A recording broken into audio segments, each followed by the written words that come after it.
په مسکو کې د افغان سولې پر سر غونډه پیل شوه. В заключение хотел бы еще раз подчеркнуть, только сами афганцы должны руководить. له غونډې سره هم مهاله افغان ولسمشر ویلي چې د اساسي قانون پر سر معامله نه کوي. زه خپل میراث باندې تاریخ کې ګرځم یا معامله وکړم. معامله پرېږدئ نورو ته.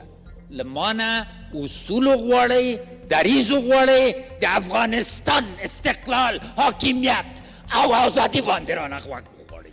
د افغانستان د دفاع وزارت لوېدلې چورلکه کې 9 کسان وژل شوي. کله په مرمۍ لګیږي دا چې کله سره د مرمۍ سره حسابات ورسره کې سقوط کی. د ملګرو ملتونو سرمنشي د افغانستان او سیمې لپاره ځانګړی استازی وټاکه. او ستاسیغه کې د مسکو پر غونډه او پکې د ښځو پر استازولۍ غږیږو. دا ټول په راتلونکي یو ساعت کې.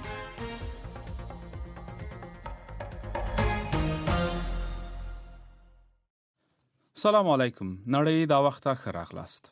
نن پنځشنبه د 2021م کال د مارچ 18مه نیټه ده چې د کب 28مه کیږي.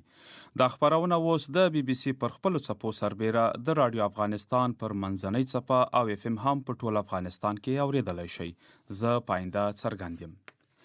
نن د افغانستان د سولې په پار د مسکو ناسته د سولې بهیر د ګړندي کولو، د مذاکراتو د پیاوړتیا او د جګړې پای ته رسولو په مخه پیل شوه. په دغه ناسته کې د ملي مصالحې عالی شورا مشر عبدالله ټینګار وکړ چې اوسنۍ جګړه باید له سیاسي لارو حل شي او د سولې خبرې ګړندۍ او چټکې شي. ښاغلي عبدالله ویلي چې افغانان په داسې سوله باور لري چې بشري حقونه او لاسته راوړنې پکې خوندي وي. د مسکو په ناسته کې د طالبانو د سیاسي دفتر مشر ویلي چې اوربند د نوي اسلامي نظام له جوړېدو وروسته امکان لري. هغه باور ښودلی چې که د دوحې هوکړه په بشپړه توګه عملي شي ستونزې هواریږي. په ورته وخت کې د روسیې د بهرنیو چارو وزیر سرګی لاوروف ویلي چې طالبان او امریکا باید پر کړیو ژمنو ودرېږي. نور حال له کابله د ندیم اشرف په ریپورت کې. هغه تصویرونه چې رسنیو د ناستې له پیل مخکې په پریزیډنټ هوټل کې اخیستي، کوم ځای کې چې د مسکو ناسته ترسره کیږي، د افغان حکومت او طالب استازو ترمنځ یوه سړه فضا ښیي. له کابله د حکومت ورغلی پلاوی د هوټل په تالار کې په لیفټ کې پورته کېدو ته په تمه و چې طالبان دننه شول او دواړو خواوو یو بل ته په سړه انداز کې کتل. په ورته وخت کې په ځینو نورو تصویرونو کې ښودل کېږي چې د طالبانو د سیاسي دفتر مشر ملا عبدالغني برادر د غرمنۍ ډوډۍ پر مهال د افغانستان د اسلامي حزب له مشر ګلبدین حکمتیار سره خبرې کوي. د نن لومړۍ خبرې د امریکا، روسیې، چین، قطر او پاکستان ترمنځ وشوې. وروسته افغانانو په خپلو کې خبرې پیل کړې چې غونډه د روسیې د بهرنیو چارو د وزیر سرګی لاوروف په خبرو پیل شوه. هغه د افغانانو په مشرۍ د سولې بهیر پر مخ ته وړلو ټینګار وکړ. В заключение хотел бы еще раз подчеркнуть, только сами афганцы должны руководить мирным процессом в своем государстве. د سولې د دغه بهیر رهبري باید له افغانانو سره وي. د افغانستان د خلکو له لوري هیڅ بهرنۍ لاسوهنې ته باید اجازه ورنه کړل سي. سوله یوازې د مذاکراتو له ډیپلوماټیکو او جوړجاړي له لارې ټینګېدای سي. هغه هوکړه چې په لاس راځي باید د ټولو خواوو ګټې پکښې خوندي وي. د طالبانو د سیاسي دفتر ویان په خپله ټویټر پاڼه کې د ملا برادر هغه خبرې لیکلې دي چې د مسکو په غونډه کې یې کړې دي. د هغه په خبره چې ښاغلي برادر له امریکا سره د شوي هوکړې په عملي کېدو ټینګار وکړ. ملا برادر ویلي دي چې طالبان له خپل اړخه په بشپړه توګه د یادې هوکړې عملي کېدو ته ژمن دي، خو پر امریکا یې نیوکه وکړه چې د هوکړې له لاسلیک کېدو وروسته یې له 1000 وارې ډېره سرغړونه کړې ده. هغه په خپلو خبرو کې د پاتې طالب زندانیانو نه خوشي کېدو او له تورلیست څخه د دغې ډلې د غړو د نومونو نه لرې کېدو ته هم اشاره وکړه. په ورته وخت کې ملا برادر باور ښودلی چې که د دوحې هوکړه سم عملي شي ټولې ستونزې هوارېدای شي او ټینګار یې کړی دی چې نړیواله ټولنه باید د افغانستان له سولې سره همکاري وکړي. په دغه غونډه کې له کابله د ملي مصالحې د عالي شورا د مشر عبدالله په مشرۍ یو پلاوی ګډون کړی دی. ښاغلي عبدالله ویلي دي چې له یو پیاوړي او هر اړخیز ټیم او مثبتې روحیې سره مسکو ته تللي دي. هغه زیاته کړې ده چې تمه لري طالبان هم له ورته پیغام سره مسکو ته رسېدلي وي.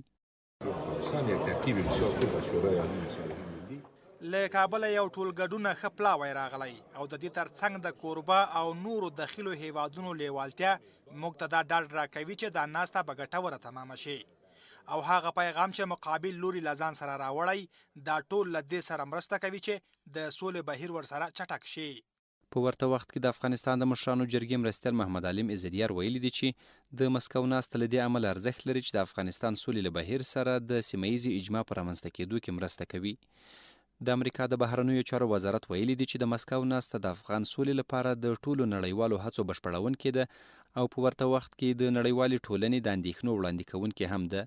سره له دې چې طالبان له امریکا سره د شوي هوکړې پر بشپړې عملي کېدا ټینګار کوي، د امریکا ولسمشر جو بایډن په خپله تازه مرکه کې ویلي دي چې له افغانستانه د ټولو امریکایي ځواکونو پر ټاکلې نیټه وتل چې 2 میاشتې ورته پاتې دي ستونزمنه ده. ندیم اشرف د افغانستان مخکینی ولسمشر حامد کرزي له بي بي سي سره خبرو کې د سولې لپاره د یو لنډمهالي حکومت د جوړېدو د وړاندیز هرکلی کړی دی. ښاغلي کرزي پرون په بي بي سي سره په خبرو کې وویل چې دواړه غوره ویشته، یو دا چې طالبان په اوسني حکومت کې ورګډ شي او بل دا چې یو نوی لنډمهالی حکومت جوړ شي چې بېلابېلې خواوې پکې برخه ولري. ښاغلي کرزي دا څرګندونې په داسې وخت کې کړي چې ولسمشر غني په دې وروستیو کې بیا ټینګار کړی چې واک به یوازې د ټاکنو له لارې لیږدوي او د لنډمهالي حکومت له جوړېدو سره یې کلک مخالفت کړی. دا ریپورټ به هم ندیم اشرف وړاندې کړي. د افغانستان مخکنی ولسمشر حامد کرزي له بي بي سي سره په دغو ځانګړو خبرو کې ویلي دي چې بهرني او افغان لوبغاړي باید پرې نږدي چې په افغانستان کې د سولې اوسنی فرصت له لاسه ووځي. هغه د دې پوښتنې په جواب کې چې امریکا د یو لنډمهاله او انتقالي حکومت د جوړېدو پروګرام لري چې په هغه کې طالبان هم رول ولري وویل که بله لاره نه وي دا لاره هم سمه ده.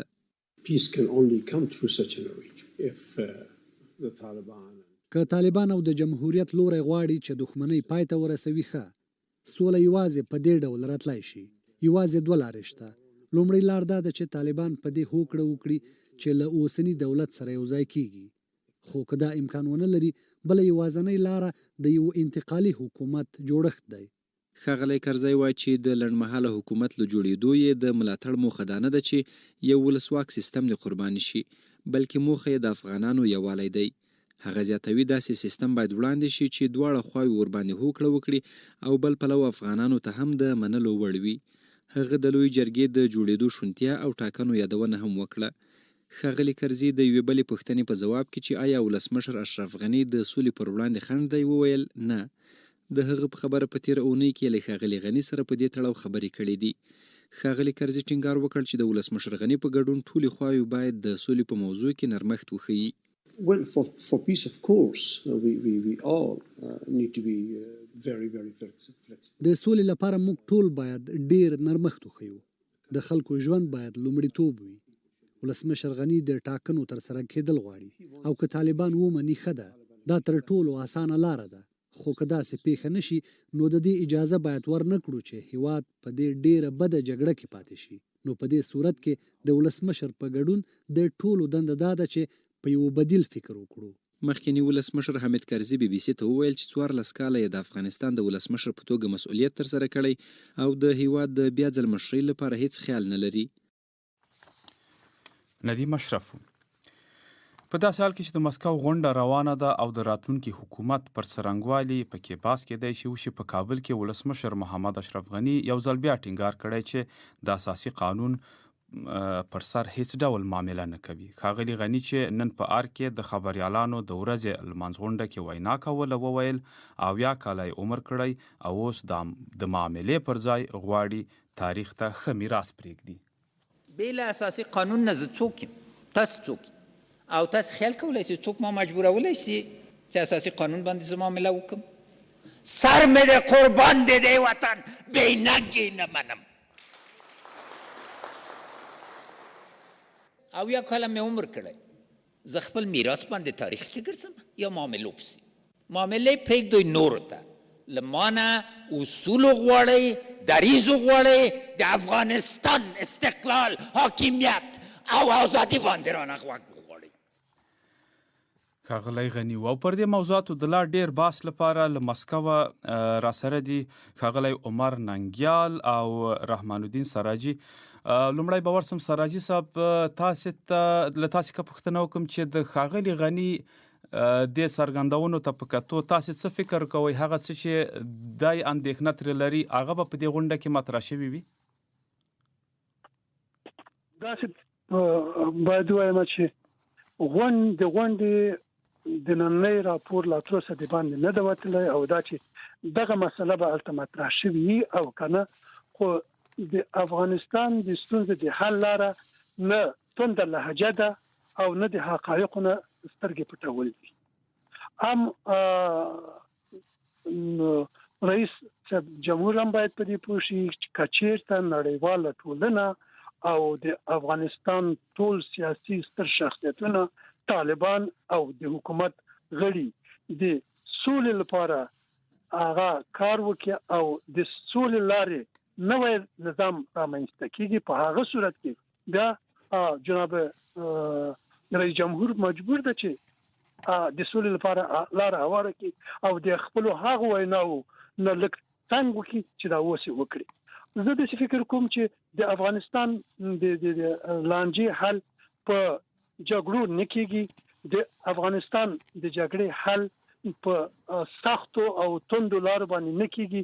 نه طالبان کوي چې خپل هغه څه چې دوی غواړي د افغانستان په خلکو ومني او نه د حکومت غړي کوي چې خپل نظر په غیر قانوني یا په د خلکو ګډون نه پرته په ملت باندې ومني. نو زه د فکر کوم چې په نننۍ غونډه کې به هغه ستونزې ته هغه غوته نیول شوی وي چې هغه په راتلونکي غونډه کې یعنی د ترکیه په غونډه کې به د حل لاره لا پسې هموار او دې ته به زمينه برابر کړي چې هم طالبان هم د افغانستان حکومت یو داسې لارې ته ورسیږي چې هم د افغانستان د خلکو لپاره د منلو وي هم د دواړو خواو لپاره هم د افغانستان دغه لاسته راوړنې چې تر اوسه شوې دي دا وساتل شي د ښځو حقوقو ته درناوی وشي او هغه نظام چې تر اوسه جوړ شوی دی هغه باید ځان نشي. بله مننه سراجي صاحب. او له ننګیار صاحب څخه پوښتنه کوم چې د غونډې په سندو کې د افغانستان په قضیه کې فکر کوي د خکیلو غاړو ترمنځ نوري خبرې سوي که تاسو سرچینو تاسو ته معلومات درکړي؟ ګرانه او تاسو سلام او سراجي صاحب ته. د غونډې په سندو کې د اصلي ناسینه چې د درې وادونو د ملل متحد امنیت شورا غړو او جمع پاکستان ترمنځ وشوه. یو ساعت دغه وروسته د طالبانو او د افغانستان دغه کوم سیاسيونو لاوي شورغلي دي د منځ کې یو ساعت د پاره ناسته شوې ده. ولی دا ناسته کوم دغه لري لاسراونه فقط یو په هاویو سره ناستیو سره خبرې کړې دي چې د دینه کوم نتایج چې د سولې د لپاره مثمر واقع شي ګټور واقع شي هغه چې نه راوتی دي.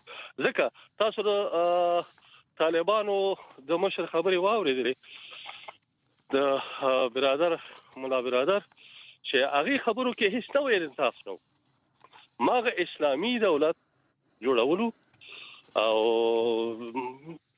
دغه نه کته شوی نور نه همدارنګه د افغانستان د پلاوی په خبرو کې چې ډاکټر عبد الله خبري وکړي نو د یو مقدار هغه د افغانستان د جمهوریت د اسلامي جمهوریت د هغه پریکړونه کوم دریځ نه ملاتړ وکړو او خبرې سره وکړي.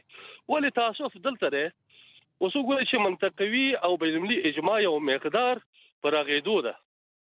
ولې موږ په افغانستان کې د یو ډیر ژور نفاق سره زموږ سیاسيون مواجه شي نو هغه اجماع وجود نه لري. دغه د اجماع نشټواله دغه زموږ د خارجي سیاست ګونګواله ده. وګورئ نن دغه کسان چې راغلي دي نور دوستانو په دې باندې خبرې وکړې نن په نور رسنو کې ما څوک دي ماغه کسان دي ماغه د جهاد ټیکداران دي ماغه سیاسيون دي چې د غشل دیش کال لاندې باندې کیږي موږ پکې نوې سری نه ګورو. هغه سری چې دغه په خبرو کې دغه په افکارو کې د آینده د افغانستان لپاره موږ یو زیری ولر نه وینو.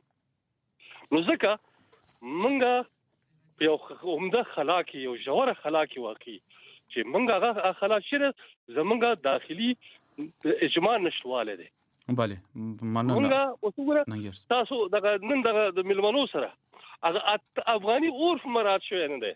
مثلا ګلبدین جی دغه د افغانستان د نورو پلاو سره خبرې نه کوي، دوی سره نه راځي، زیات طالبان سره کینی. بله مننه ننګیار صاحب. وربسو سراجي صاحب ته سراجي صاحب څه فکر کوي د بندو دروازو ته پکاتو او دا چې څنګه چې ننګیار صاحب ویلې په خپل منځونو کې داسې تودې ناستې ولاړې نه دي سویلې دي غونډې به څه تمه ولرو پایلې به څه وي؟ زه د فکر کوم چې د افغانستان د اوسنی حالات او د جګړې دوام بهرني ملاتړ لري. کچیرته په دغه غونډه کې د بین المللي اجماع یواله د سیمایي اجماع یواله رامنځته شي، نو زه په دې باور یم چې هم به طالب له خپل اوسنی دریځ نه راښکته شي او د سولې لاره به ومومي او غوره کړي، او هم به د حکومت او د افغانستان د اسلامي دولت مشان به دې ته غاړه کړي چې د خپل شخصي ګټو د وطن په خاطر او د افغانستان د راتلونکي سولې په خاطر لکه راښکته شي. زه د فکر کوم چې په دغه غونډه کې چې هم امریکا او هم روسیا او هم چین دا په یو غږ وایي چې موږ د افغانستان د جګړې ختمول غواړو او افغانان دې باید د خپل جګړه یا خپل اختلافات په خپل حل کړي، د بهرنیانو له هغه لاسوهنې پرته له ویلو پرته.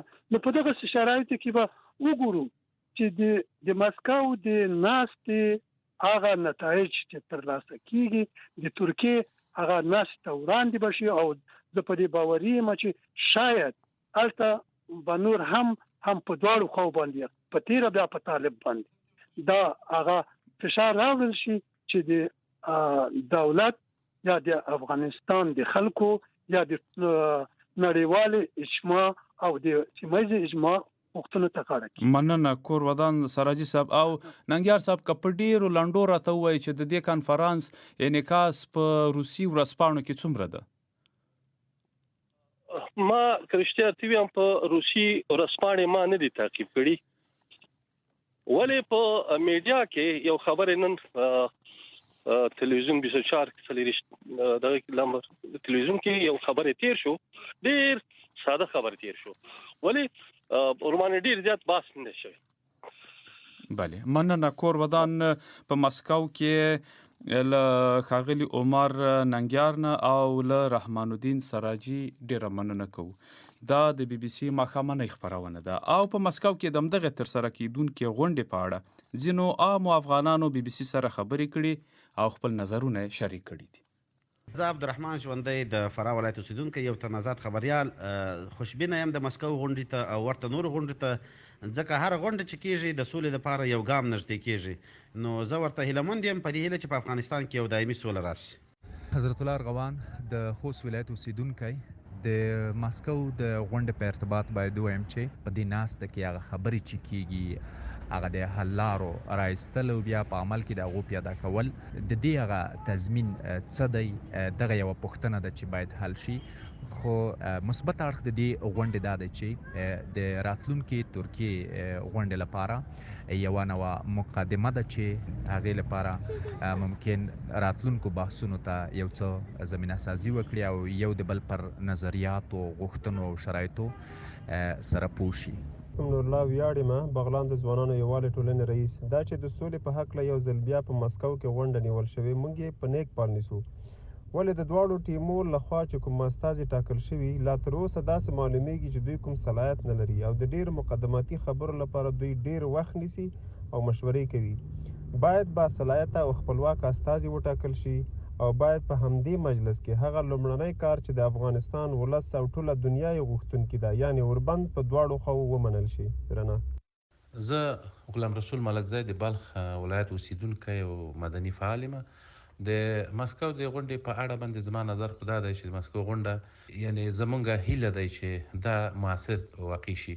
نو چې کله د سولې خبرې رامنځته شوي دي، سوله خو دا خو داسې عادي خبره نه ده، نو د سولې راتګ لپاره اړتیا وه چې سیاسیون دي او طالبانو تحریک دی او که دولت ده، دا خواوې باید ټول یو ځای سره کینی، نو د ولس په خاطر د دوی هغه خودګذري خپله وښیي، دوی خپله هغه د کم موقف کې چې دي او کمې غوښتنې چې دي دا راټیټې کړي، تر څو دا ولس نور آرامه شي. دا ولس نور له جنګه ستړي شوي دي او زمونږ د سیاسیونو نه غوښتنې دا دي.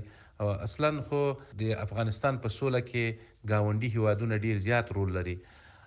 روسیه هم یو له ګاونډي هیوادونو یادېږي او روسیه هم په افغانستان کې دوی اوس هم لا خپل تاثیرات لري. زمونږ ډیر سیاسیون دي چې هغو سره اړیکې ښې دي. زما نوم حکمت الله صلحي دی، د کندهار یو تن اوسیدونکی. د یو لحاظه که وګورو د سولې په روانه ملي پروسه کې یو ډول امیدونه هیلې څرګندوي د خلکو چې خلک د دغسې غونډو څخه ډېرې هیلې لري. خلک نور له دې جنګ څخه له دې قربانیو څخه چې موږ هره ورځ ځوانان او نور د افغانستان خلک له لاس ورکوو په دې جنګ کې، دا نور د زغملو وړ نه دي. افغان بله، ځینو افغانانو نظرونه وو چې د مسکو د غونډې په اړه له بي بي سي سره شریک کړي وو. د ملګرو ملتونو سرمنشي انټونیو ګوتیرش نن د افغانستان او سیمې لپاره فرانسوي ژان آرنو خپل ځانګړی استازی وټاکه. د ملګرو ملتونو سرمنشي له ښاغلي آرنو غوښتي چې د کړکېچ پای ته رسولو کې د سیاسي جوړجاړي رامنځته کولو کې مرسته وکړي. ښاغلی آرنو په نړیوالې ډیپلوماسۍ کې او سولې ته د رسیدو په منځګړیتوب کې 30 کلنه تجربه لري. دی تر دې وړاندې په افغانستان کې د ملګرو ملتونو د سیاسي استازولۍ یونما مرستیال هم و. تاسې د بي بي سي ماښامنۍ خپرونې ته غوږ یاست. د افغانستان د دفاع وزارت یو هلیکوپټره په میدان وردګ ولایت کې لوېدلې چې لږ تر لږه 9 کسان پکې وژل شوي. د دفاع وزارت وایي پیښه پرون شپه شوې او د سقوط اصلي لامل لا معلوم نه دی، خو پلټنې روانې دي. د میدان وردګ ولایتي شورا ځینې غړي وایي دغه چورلکه د یو سیمه ییز قومندان عبدالغني علیپور د پلویانو لخوا ویشتل شوې ده، خو د قومندان علیپور ویاند د الوتکې د سقوط د علت په اړه بیلابیل احتمالي علتونه یاد کړي او حکومت په دې تورن کړی دی چې په خبره یې په سیمه کې جنګ ته لمن وهي. ولسمشر محمد اشرف غني ویلي چې د دغه پیښې ترسره کوونکو ته به سخته سزا ورکړل شي. نور حال د عصمت بهیر په ریپورت کې. د افغانستان دفاع وزارت ویلي د هوایي ځواک 970 لیوه M19 ډوله چورلکې د میدان وردګ ولایت په بهسود ولسوالۍ کې غورځېدلې چې 4 پیلوټان او 15 سرتیري پکښې وژل شوي. لا تر اوسه د دغې الوتکې د لوېدو اصلي لامل نه دی معلوم، خو د دفاع وزارت ویان روح الله احمدزي بي بي سي ته وویل د یې په اړه پلټنې پیل کړي. د ملي دفاع وزارت د دغې هلیکوپټرې د سقوط څرنګوالی څیړي او وروسته له څیړنو نه به خپل د تحقیقاتو او بررسیو نتیجه له خلکو سره اعلان کړي.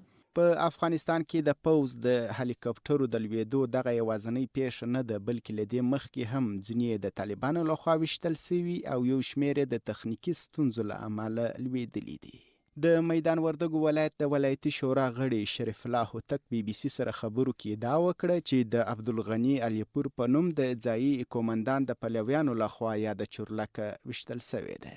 غوښتلې سره چې د ولسوالۍ په مقر کې کینی، ولې په دغه وخت کې سره د هلیکوپټر د وسلوال برید نه لاندې راغلی ده چې دغه وسلوال برید د علیپور ځواکونو تر سره کړی. هلیکوپټر د راکټ په مرمۍ لګیږي، دا چې کله سره د مرمۍ سره د اصابت ورسره کې سقوط کوي. عبدالغني علیپور چې نامسوله وسلواله ډله لري ویاند محمد حسین توانا د پوز دغه چورلکې د نسکورېدو په اړه بي بي سي ته وویل جنگ جریان داره، مردم در خانه خود ششته.